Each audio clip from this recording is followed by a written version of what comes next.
Good morning. It's 11:02, so we're going to get started. This is the IC bus staying connected with the coronavirus. Our best practices sessions, and this is session 3. So we're excited that we're moving through these. They're bi-weekly, and I'm now going to.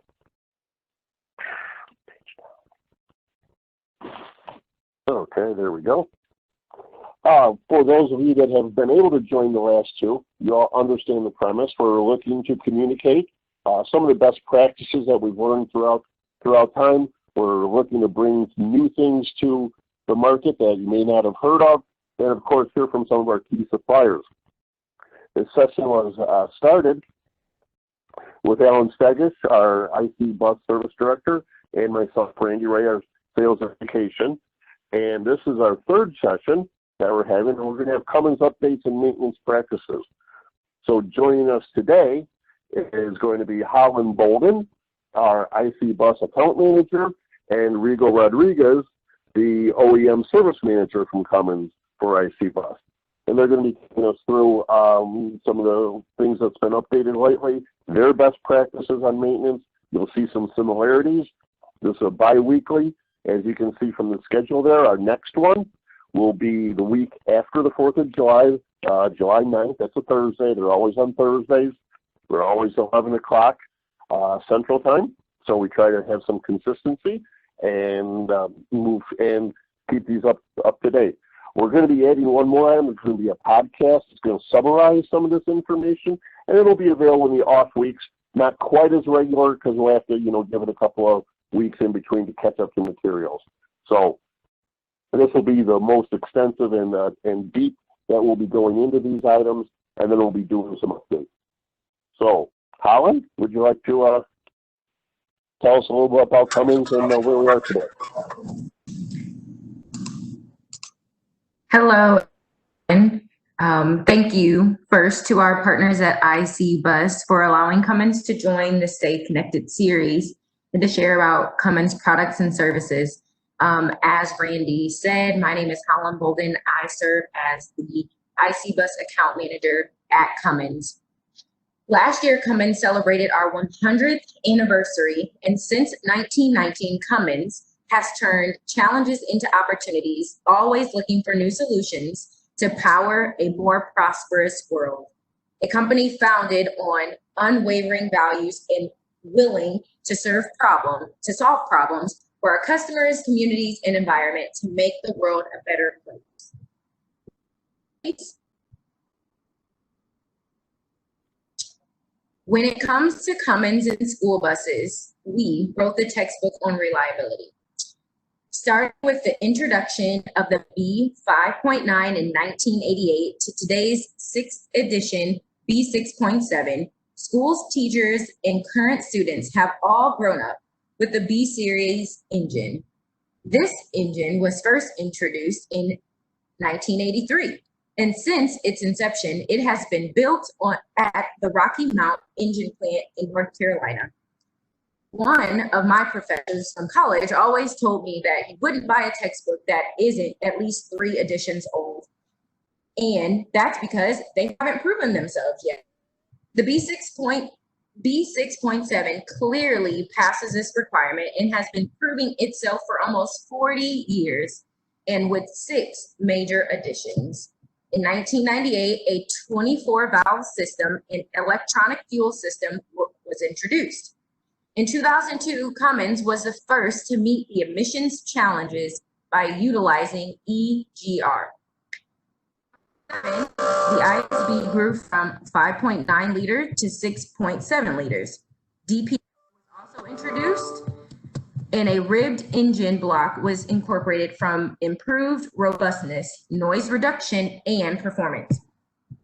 In 2010, SCR was added to the aftertreatment, and the engine was renamed as the ISB 6.7, as most of you know. And in 2017, we moved to a single module aftertreatment, which is a more compact, provides better thermal efficiencies, offers better serviceability, and helps improve fuel economy compared to the switchback system. The official name at that point was changed to the B6.7. In 2017, we also increased the base warranty to 3 years with unlimited mile coverage. This speaks to the B6.7's reliability and our confidence in it. EPA 2017 also marked a massive step in fuel economy gains for the B6.7. On average, fuel economy increased about 8.5%, and even some field tests have shown up 13% improvement compared to the EPA 2013 B6.7 based on their duty cycle. Overall, as you all have probably heard, the B6.7 is the proven champion. It's our typical slogan within Cummins. This product is known for its outstanding reliability, consistent performance, and unequaled durability. Most of our customers tell us to not change a thing because this product is, as is, what they love. The B platform is nearing 40 years of production and well over 12 million engines produced globally. It offers ratings up to 325 horsepower and 750 torque. Now, that is value to the end customers like you. Next slide, please.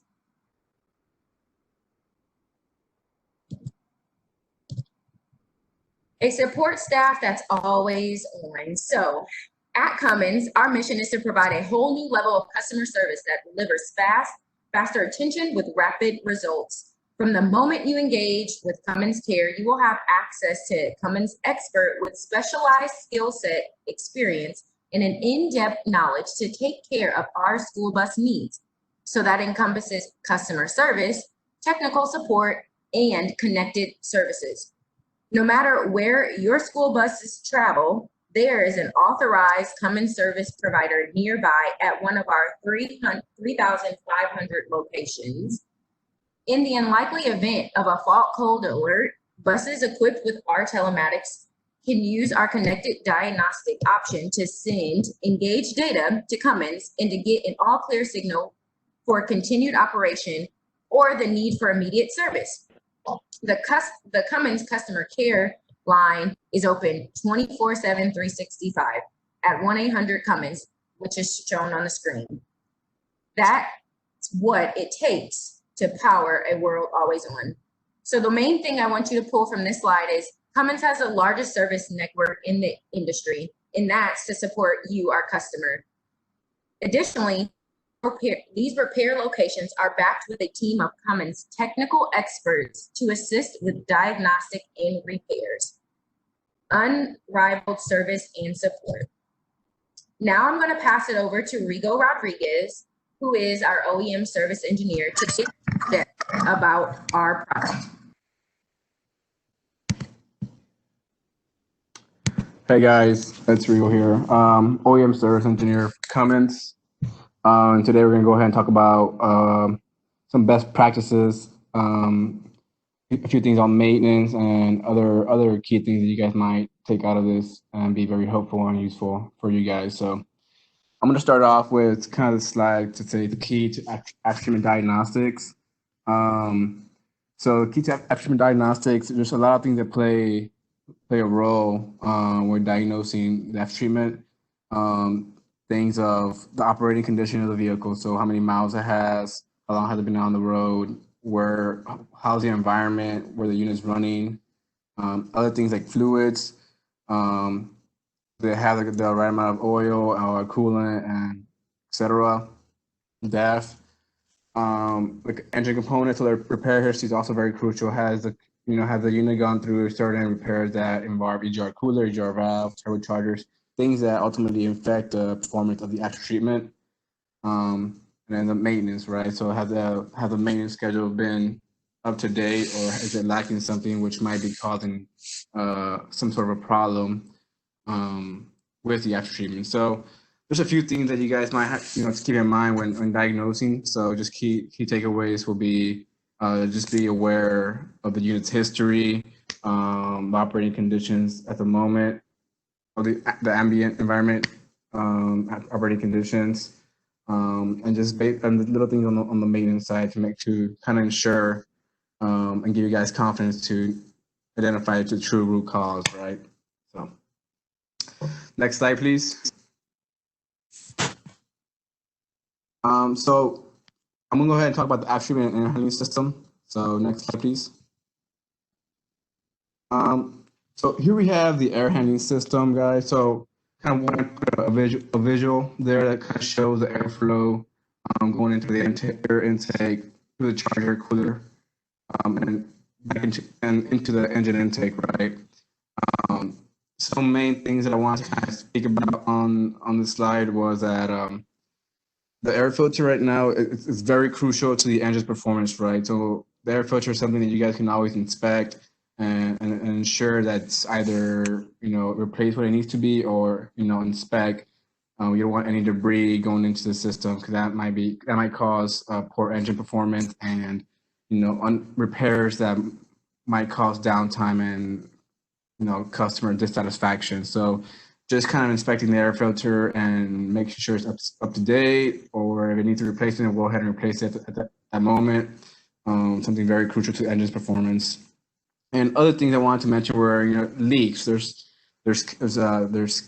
the charger cooler, there's clamps, there's all these little things that kind of integrate the engine to the chassis, right? So it's very easy to have a minor leak within that system. So one thing I would like to recommend you guys check out is the charger cooler clamps. There's times when they're not placed correctly or they're not torch spec, and I mean we might say it looks fine, but through time, through vibration, those clamps either loosen up or maybe the hose might blow off, and that can cause causing a severe impact to the engine, and also cause unnecessary downtime and customer dissatisfaction. So little things like that can go a long way, guys. So next slide, please. Pre-trip inspections. So kind of want to go ahead and provide a few bullet points of some components that are hanging on the engine that you guys can just easily visualize or see and kind of walk around and make sure everything's in spec, right? So like I mentioned, the air intake is one of them. The piping, the clamps, the charger cooler clamps is another one. The Fiat drive belt is another one. So it should take you like no less than 5 minutes to kind of walk around the engine, observe these components, making sure everything's correct torque to spec, everything looks good. The belt looks like it's on there as it should. The air filter is clean. It just gives you extra confidence when you release that bus into service that everything we've done our due diligence and the unit will be operating as promoted, right? So just something you guys can do. It takes no more than 5 minutes, and it can go a long way to the unit. Go a long way to the unit's performance. Next slide, please. Okay, so this slide's primarily talking about the kind of like the belts on the ISBs and B6Ns for IC school buses. So I know from the past when I first started, I had IC school bus received a lot of complaints on, or seeing a lot of complaints on belt tensioners. They were swapping belt tensioners in and out on a daily basis on the ISB predominantly, and then it kind of transitioned over to the B67 when the engine launched in 2017, right? So there's a TSB out there, TSB 170046. It kind of provides a lot more information on what to do if you guys are experiencing this. But basically, there's a new belt out there that you guys can purchase or that can be purchased and replaced. Can be purchased to replace the original one. This one will provide more constant tension in the Fiat drive. As to the other one, it was kind of loose, so you had a higher chance of having belt slip, belt noise, belt chirping, and maybe some belt tensioner issues, right? So just wanted to provide that information to you guys. Like I mentioned, the TSB, there'll be more information. That'll be kind of straightforward to see who qualifies for it. But I wanted to kind of put this in front of you guys because I know a lot of 2013 product engines out there are experienced this. So in case you guys see this out there in the field, kind of share this with your people in the shop and other people that are also in the same industry, right? So next slide, please. So def shelf life. So this one's more kind of on having the def that you guys store in house, just kind of seeing how you can maximize it to the point where you can it'll last a very long time in your shop, right? So def shelf life is dependent on the owner and how you guys handle it, right? But to get the most out of it, the def um the def will have to be controlled in certain conditions. So one of them will have to be a controlled ambient environment. I'm not sure the people's shops and how everything's designed, but if you guys kind of store that def in a controlled environment, that'd be great. Another thing is if you guys can avoid direct sunlight, that'll also be very helpful. So to the quality of the def. And then just having the proper containers and storing the def, right? So not sure how everybody had their shop laid out or whatnot, but if you guys can kind of either, have a def kind of avoid direct sunlight and maybe have it in a controlled environment or stable environment, that'd be great, and that'll go a long way for you guys and maximizing the def shelf life, right? So next slide, please. So the def concentration. So this slide right now is basically for units that have been. Anybody can go ahead and absorb this information, but right now during the middle of pandemic, a lot of the units are sitting down, are not being used as they were during the school year and in the summertime. So this might be something you guys can be able to do in the future during the summer, but in order to maintain the unit in operating conditions, it's important to check the quality of the fluids, right? And one of those fluids is def. So Cummins actually has a tool out there that you guys can purchase to measure the quality of the def, and this will go a long way, especially right now since a lot of units are sitting down. You guys can probably go in there, use this tool. Either measure the quality of the def, and it'll give you a yes or no, a yes or no, as in yes, everything's fine, the def's okay, or no, it's not fine. It's not fine. Go ahead and drain it and pour in new def. So whenever you guys all of a sudden want to run or turn on the bus, it'll be operating with no issues, right? So that's something I wanted to kind of share with you guys. So next slide, please. Got it. Sorry, I punched too fast for you there. Fine, thank you.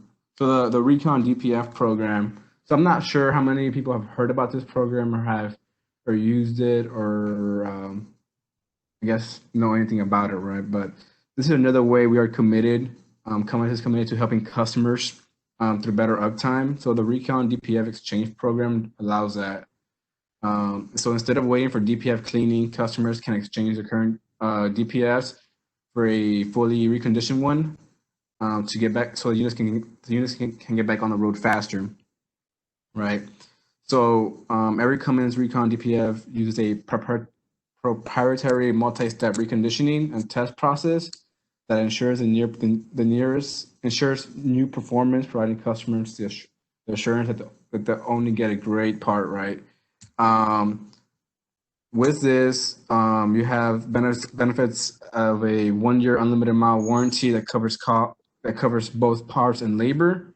And the ReCon DPF exchange program simply provides a better value. So if you guys have a lot of DPFs or dirty DPFs or plug DPFs there in your shop, this might be a something good for both of us, right? You guys can kind of exchange that one for a new one.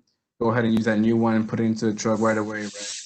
Go through the cleaning process. We actually have a facility that is designed and dedicated to refurbishing used DPF. So if this is something new to you guys, just kind of soak it in. If you guys have more questions on this, go ahead and ask us.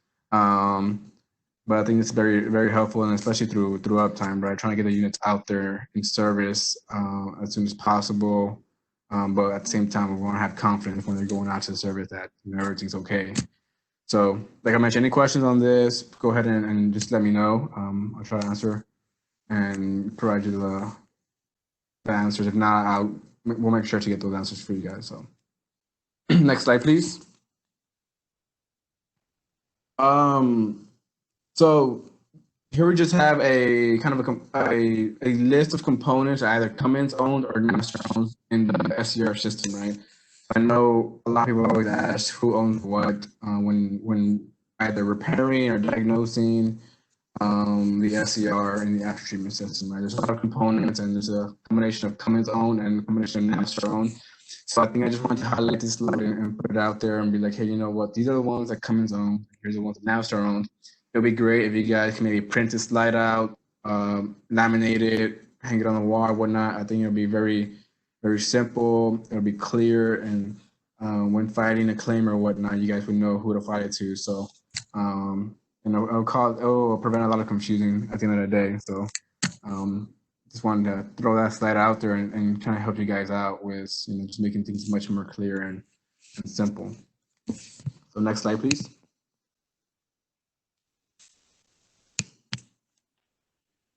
Okay, so here we have just the 2013 after treatment, which is the one on top, compared to the 2017 product, which is the one below, right? So Cummins Emission Solutions has what's called we introduced a smaller one, so the 2017 product in 2017, so the B and they also have that right now.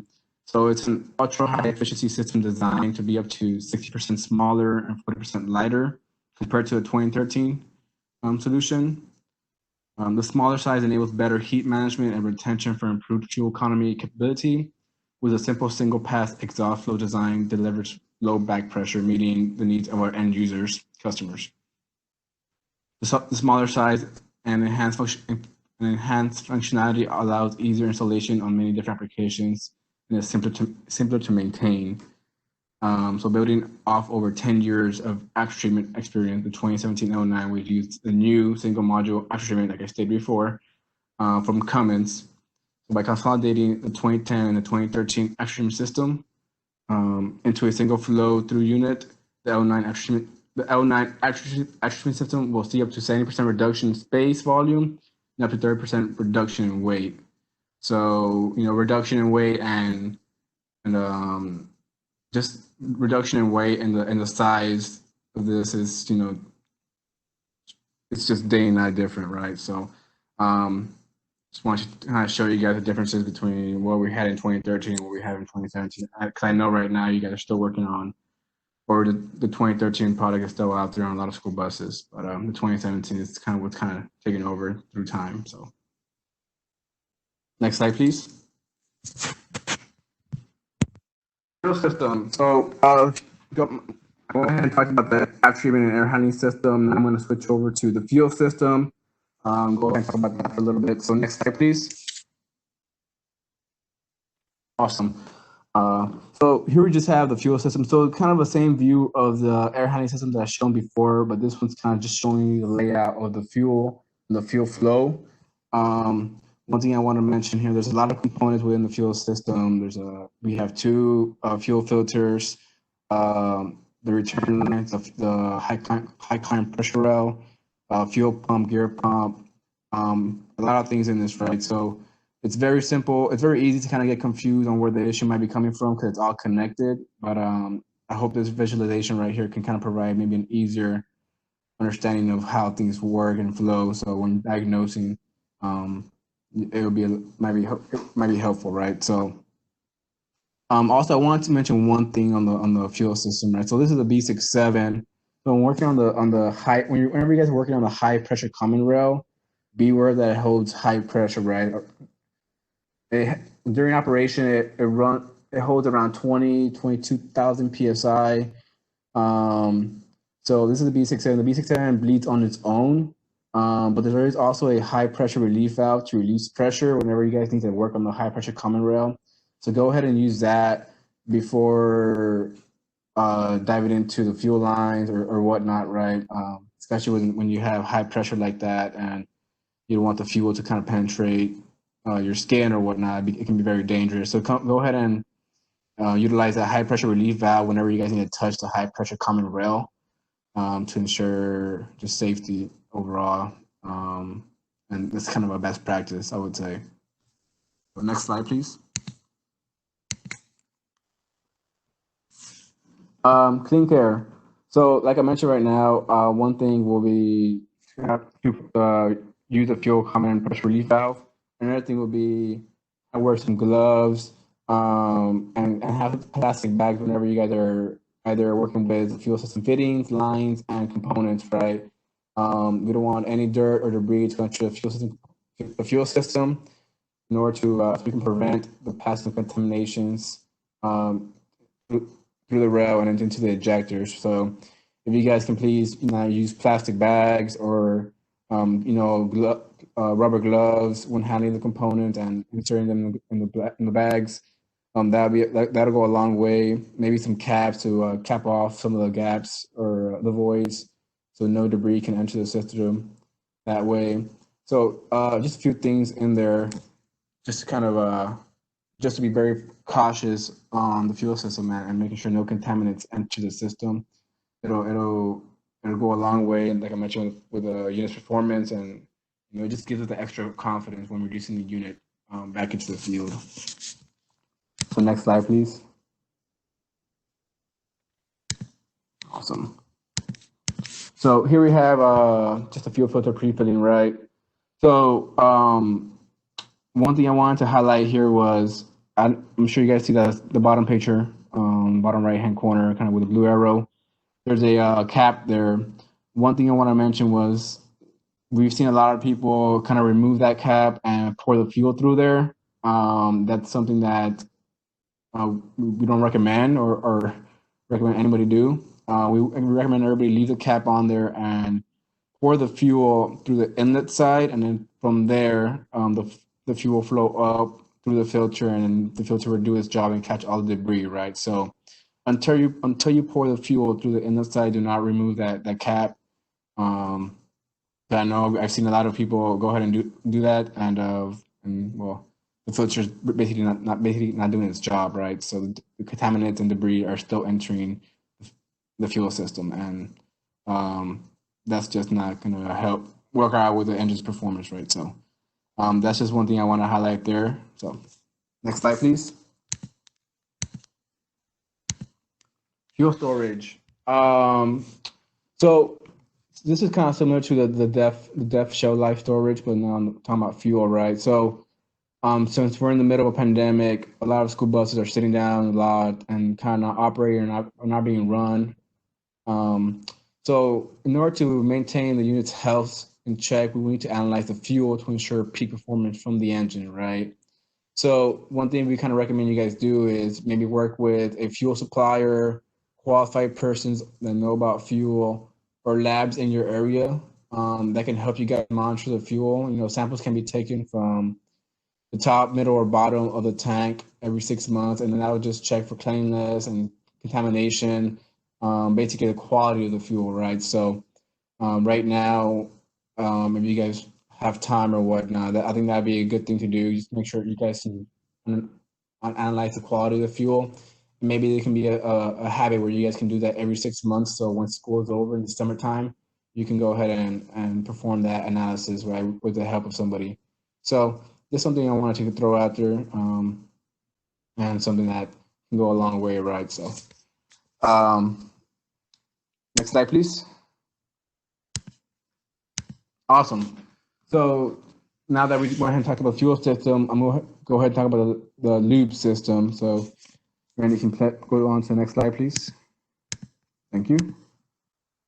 So here's just the lube system. Just again, we have a visual of the lube system and where it flows and where it runs.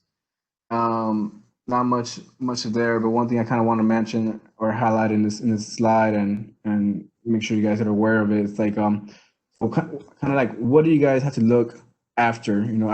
Look for after a startup, right?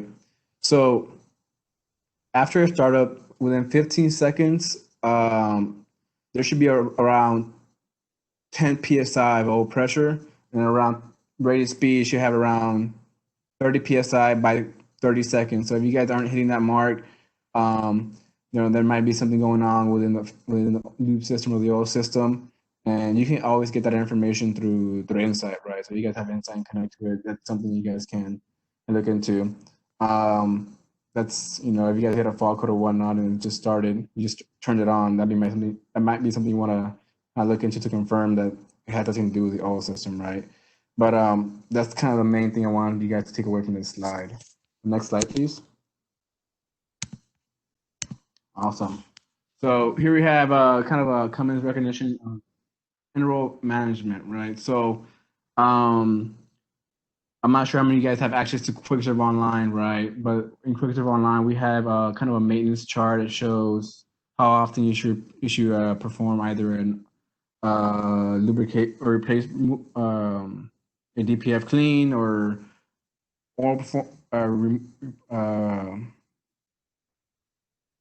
lubricate oil or change the filters and whatnot. So those graphs that we have in or those charts that we have in QuickServe Online are basically when were actually generated with the assumption of a unit going averaging around 30 miles per hour, right? So school buses in most cases do not average around 30 miles per hour. I think the average from what I was told and from people that I've talked to and worked with is around 14, 15 miles per hour, right? So it's kind of half of that. So looking at this maintenance interval chart and knowing that based off of an average of 30 miles per hour per unit, there might be some discrepancy that, hey, you know what, a bus maintenance chart should be a little bit different to a regular truck maintenance chart, right? And that is the case. So below, we actually have an example of if somebody wanted to do a DPF filter clean, right, on the unit. Let's say the truck is running around 11 miles per hour. And according to this chart, it's saying that you would have to perform that in either 6,500 hours. What you have to go ahead and do is multiply 11 miles per hour times 6,500 hours, and that will give you the amount of miles, the miles that you would need to complete before doing a DPF filter clean, right? So in this situation, 11 times 6,500 is 71,000 miles. So by the time you hit that 71,000 miles, you should be able to go ahead and perform a DPF clean. But when you compare that to the original recommendation on this chart, it says 200,000 miles. So there's a big difference in the intervals there between a bus and a truck, right? So, Brandy, you can go ahead and go to the next slide. I think we have a slide that kind of shows a chart more tied to or tailored to the bus market, right? So here we have, for example, you want to do an oil change. It was around 7,000 miles or 500 hours. You just multiply that, divide that, you get an average speed of 14 miles per hour, right? So this chart right here is kind of more tied to the school bus market, something we recommend you guys might use. You know, like I mentioned, maybe print out, laminate, and hang it on the wall, and it'll be very helpful for you guys. Just kind of track the performance, track all the, I guess, maintenance interval repairs you guys are doing or services you guys are doing, and give you kind of accurate information because, like I mentioned, this was tied more to the school bus market. The one before was tied more to a truck market, right? So just wanted to throw that out there, and hopefully this can be very helpful for you guys in the shop and out in the field. So next slide, please.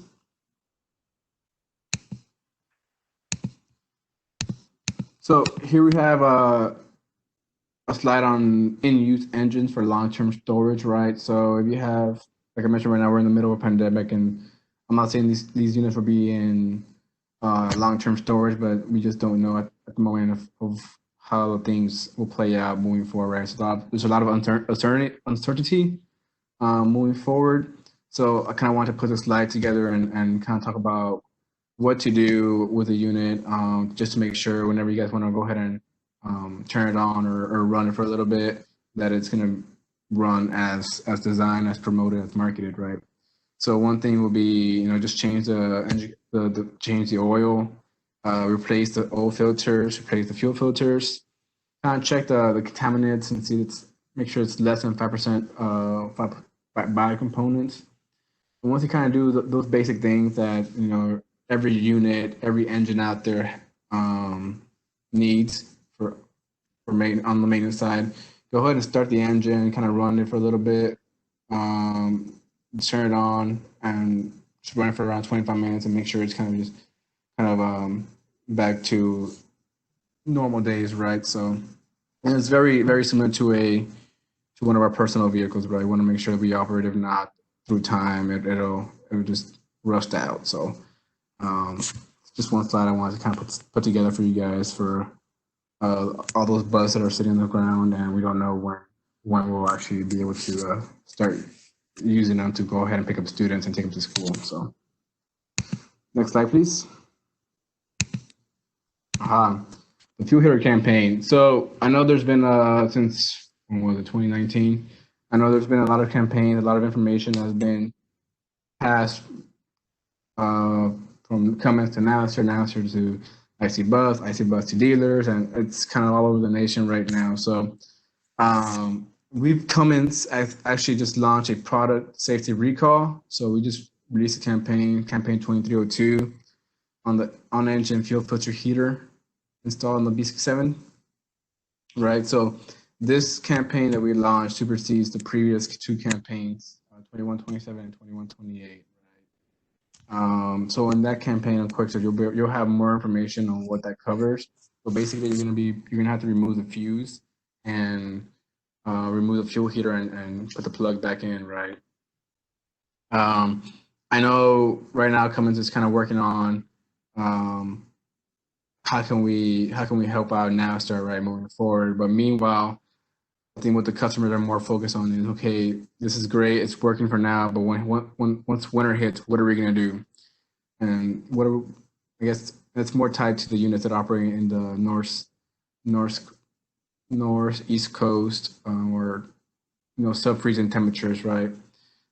So we have a few things out there that we kind of recommend.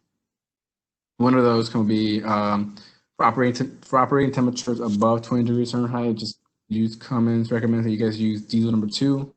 But if you guys are operating in an environment where it's lower than 20 degrees Fahrenheit, go ahead and use diesel number 2 blended with diesel number 1, which is called winter fuel. That's another recommendation we have at the moment.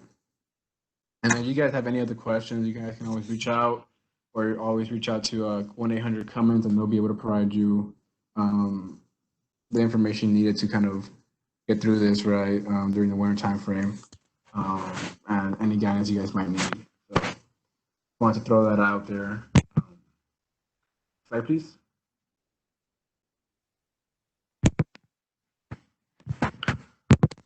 Crankcase breather winter rate. So I know in the 2013 product, there was a lot of units that are seeing fault code 555, 556 for high crankcase pressure during the winter time frames, and the reason you guys were exceeding those fault codes was because the tubing was actually freezing up. So there's a lot of condensation built up in that tube that overnight it would just freeze up, and the following day when you went ahead and start the vehicle, since it was frozen, there was nowhere for the exhaust to kind of be released, right? So what we went ahead and did was that we kind of created a TSB. So TSB 140017 kind of has two options for you guys. So one of them would be to cut the outlet tube at a 45-degree angle to kind of reduce tube freezing. And the other one is there's actually a crankcase breather heater kit out there. So part number 5314954. So this will help with making sure the tube doesn't freeze at all, right? So there's options for you guys. In that CSB, there's a lot more information and guidance, right? I kind of want to throw this out there for you guys, for the ones that are operating in Northeast, North Coast, as far as, hey, I'm seeing a lot of 555, 556, what do I do? So here's a TSB that kind of will help you, and it will help mitigate that downtime. So thank you guys. Next slide, please. Okay, so Guidanz Mobile App. So I'm not sure how many people have downloaded the Guidanz Mobile App. It's actually free, for those that don't know. You would also need to have a Guidanz Inline Mini to go with it, but the app is free. I've used it a few times. It's very helpful. I've talked to a few guys from when I've gone to IC Bus University that their school drivers actually carry one with them. whenever a fog code turns on, right? So basically, this application you can download on your phone will be able to provide you fog codes that have, I guess, what fog code is active at the moment, and that's maybe the main thing at the moment that can help a lot through uptime, right? So I've talked to drivers out there, and they say that a lot of the school drivers use them. They take them with them. So whenever they're on the road and the check engine light comes up, they go ahead and plug that inline mini. They have that app on their phone to go ahead and see what the fog code is. And then they go ahead and call a shop. Hey, we have this fog code 559. What do I do? Can I continue driving, or is it okay? Or do I have to go into the shop? And depending on the fog code and the severity, you will be able to make a strategic decision and move forward, right? So, and let's say you guys want to go back into this, you guys have to go back into the shop. You guys already know what the fog code is, and you guys are already mentally prepared on what to focus on, right? So, just another way of kind of helping uptime and customer satisfaction within the unit in and out as soon as possible. So, like I mentioned, this app is actually free, so I kind of recommend you guys download it. And for those that have the inline mini, I think it'll be very useful. So, next slide, please. So, this if there's any questions, I think it'll be, you guys can go ahead and shoot that over. But this kind of wraps up my presentation for today on the Cummins side. I really want to thank everyone for joining. I hope this information is very helpful for you guys. If you guys have any questions, go ahead and please ask me or shoot them over to Alan. He can provide them to me, and we'll get you guys taken care of. With that being said, thank you guys. Take care out there in these tough times. Yep. And I'll turn it over to Randy. There you go. Thank you very much. I want to thank you. Thank you, Holland. Yes, any questions, just get them to Alan, your dealer. ReCon, we're very close to the Cummins guys. In 2 weeks, we'll be having IC360. We'll have some experts from that group. And we're very excited about this series. Holland, can you close us out here?